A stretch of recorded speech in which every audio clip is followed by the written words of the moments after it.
রাস্তা নেই, তাই সবর প্রসূতি মহিলাকে খাটিয়ায় চাপিয়ে হাসপাতালে নিয়ে গেল প্রসূতির পরিবার। বিশ্ব আদিবাসী দিবসে সোশ্যাল মিডিয়ায় চাঞ্চল্যকর এক ভাইরাল ভিডিও ঘিরে প্রশ্নের মুখে প্রশাসন। স্থানীয় সূত্রে জানা গিয়েছে, পুরুলিয়া মানবাজার এক ব্লকের বামনি মাঝিহিরা অঞ্চলের পনুর সবর পাড়ার এক বাসিন্দা প্রসূতি হঠাৎ প্রসব যন্ত্রণা শুরু হয়। গ্রামে পাকা রাস্তা নেই, তাই ওই প্রসূতি মহিলাকে খাটিয়ায় চাপিয়ে মানবাজার মহকুমা হাসপাতালে নিয়ে যান পরিবারের সদস্যরা। পরিবারের অভিযোগ, তাদের গ্রামে পাকা রাস্তা না থাকায় ওই গ্রামে পৌঁছয় না অ্যাম্বুলেন্স বা গাড়ি। বিশ্ব আদিবাসী দিনে মানবাজার বিজেপির তরফে সেই ভাইরাল ছবি নিয়ে শাসক দলকে আক্রমণ করেছে। গোটা ঘটনায় অস্বস্তিতে জেলা তৃণমূল নেতৃত্ব, যদিও এই ভাইরাল ভিডিও সত্যতা যাচাই করেনি বেঙ্গল ভয়েস 24/7।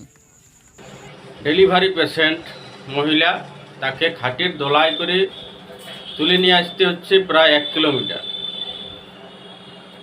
তো এখানে আমরা শুনি বিভিন্ন শাসক দলের নেতা নেত্রীদের